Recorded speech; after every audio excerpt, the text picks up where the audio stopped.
I like to sidechain my snare too. That's not something everyone does, but I like to do it. So let's call this sidechain trigger snare and copy it to the snare.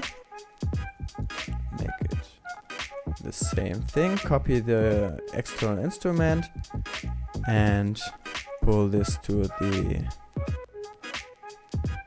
sidechain too. And now we can duplicate the VolumeShaper, or we can do it with an LFO tool actually this time, so you can see it with another VST. This is basically the same thing but from another company, which is cool also. And now we have to change this from the VolumeShaper to the LFO tool. So let's copy the bass and the sub over here so we have it with our snare too.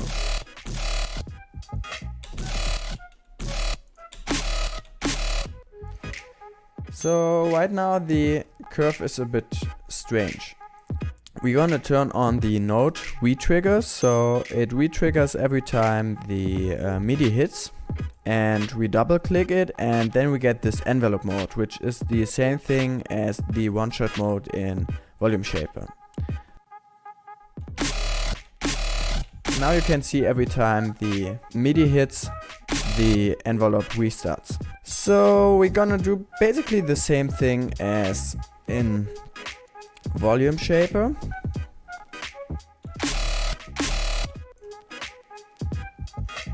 Maybe have a little bit of transient in the beginning. And we can do the same thing. We can route the snare to the sidechain channel. Solo this. So we can just hear the snare. Or we can barely hear it. And right now the sound should fully duck out when the snare hits. Let's route this back to the drum space. So we get a nice clean snare.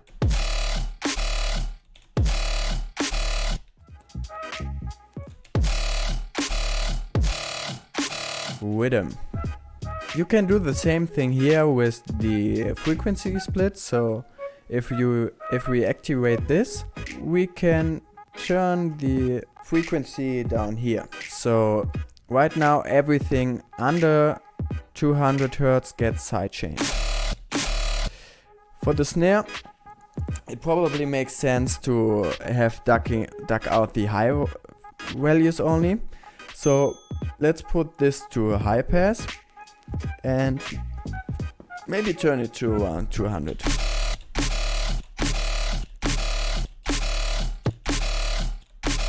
Maybe for the snare we can make it less drastic.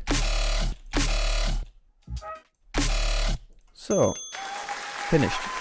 I hope you're now clearer with how you can sidechain. For me, the best way to sidechain is through tools like LFO Tool or VolumeShaper. My go-to is mainly VolumeShaper, but I've used compressors for a long time and it's a really cool way too. I just feel that you can get with a full volume duck a little bit more control over.